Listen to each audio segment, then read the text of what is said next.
মঞ্চত উপবিষ্ট বিন্যাকান্তি ব্লক কংগ্রেসের সম্মানীয় সভাপতি আব্দুল হান্নান সাহেব, এপিসিসির সদস্য মোর বড় ভাই ফজলুল ইসলাম সাহেব, মোর বন্ধু ডিভিশন ব্লক কংগ্রেসের প্রাক্তন সভাপতি তথা কংগ্রেস নেতা এই জেলা পরিষদের প্রাক্তন 7 তারিখ নির্ণায়ক বুথ, এই বুথ যুদ্ধত আপনারা বিজেপির প্রার্থীরে পরাস্ত করবার লাগিয়া আমরা 2 জন প্রার্থী দেওয়া আছে, আর প্রত্যেক ওয়ার্ডে ওয়ার্ডে কংগ্রেস সমর্থিত প্রার্থী দেওয়া হয়েছে।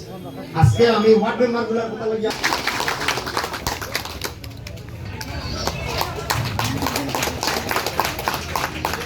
সভাপতি জনাব আব্দুল কালাম সাহেব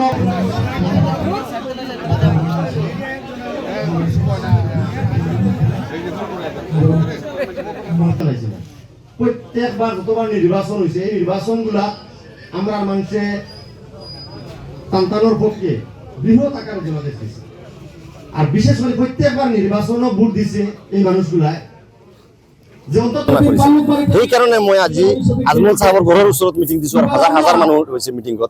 এই বিচাৰটো দিবৰ কাৰণে আহিছো যে তেওঁলোকে যদি ইউডিএফ দলে সন্মান পাইছে, এই বিন্যাকান্দি আৰু পুৰণা যমুনামুখ সমষ্টিৰ আৰু হোজাই জিলাৰ মানুহৰ কাৰণে সন্মান পাইছে। গতিকে এই সন্মান তেওঁলোকে অটুট ৰাখিব পৰা নাই। তেওঁলোকৰ বক্তব্যই আৰু কৰ্মকাণ্ডই ইউডিএফ দলক গোটেই অসমীয়া সমাজ তথা মুছলমান সমাজৰ লগত লজ্জিত হৈছে। গতিকে আমি ভাবো যে আৰু এতিয়া আৰু মানে ইউডিএফ দলক মানুহে মুছলমান মানুহে কেতিয়াও সমৰ্থন নকৰে, কাৰণ বহুত দিন আগৰ পৰা বিপৰীত আপোনালোকে দেখা পাইছে যিটো ৰিজাল্ট। এতিয়া হোজাই জিলাৰ আৰু বিভিন্ন অসমত গোটেইকেইটা মানে ডিষ্ট্ৰিক্টত আপোনালোকে চাব যে সংখ্যালঘু সমাজে এতিয়া ইউডিএফ বৰ্জন কৰাৰ সময় হৈ গৈছে আৰু বৰ্জন কৰিবই আমি আশা ৰাখিছো। হয় হয়, মই ইউডিএফৰ যিসকল কৰ্মী আছে, মই কৰ্মী আৰু নেতাসকলক মই ধন্যবাদ দিছোঁ। তেওঁলোকে জিলা অফিচ যিটো ইউডিএফৰ জিলা অফিচত আহি আকবৰালি মুৰ্দাবাদ দিছে। জিলা অফিচত আহি জিলা অফিচ যিটো আছে এইটো অফিচত আহি মানে তেওঁলোকে আকবৰালি মুৰ্দাবাদ আৰু জিলা সভাপতি মুৰ্দাবাদ, মানে তেওঁলোকৰ কথা হ'ল ইউডিএফ এতিয়া বংগ ঘোষণা কৰিব লাগে। তেওঁলোকে আৰু মানে ইউডিএফ নকৰে, তেওঁলোকৰ মানে যিসকল নেতাকৰ্মী আছে চব আহি মানে সেইটো কাৰণে মানে মই এই সকল নেতাকৰ্মীক মই ইউডিএফৰ নেতাকৰ্মীসকলক ধন্যবাদ দিছোঁ যে তেওঁলোকৰ মামনিসকলক গালি দিয়া হৈছে।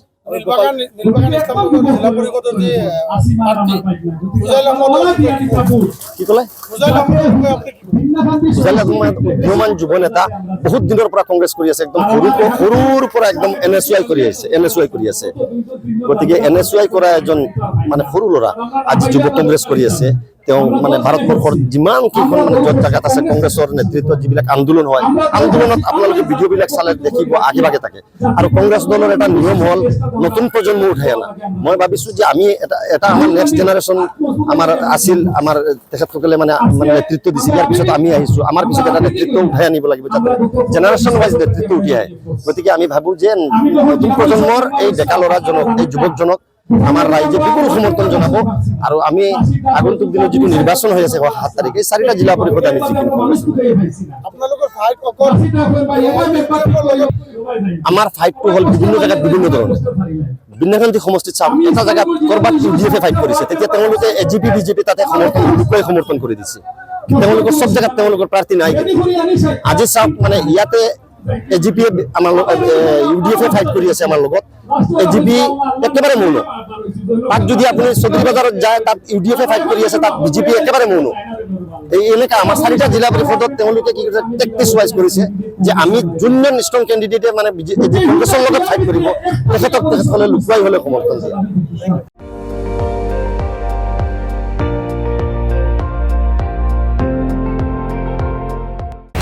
আপুনি চাই আছে ND24, সৰ্বশ্ৰেষ্ঠ নহয় সৰ্বোত্তমৰ দৌৰ।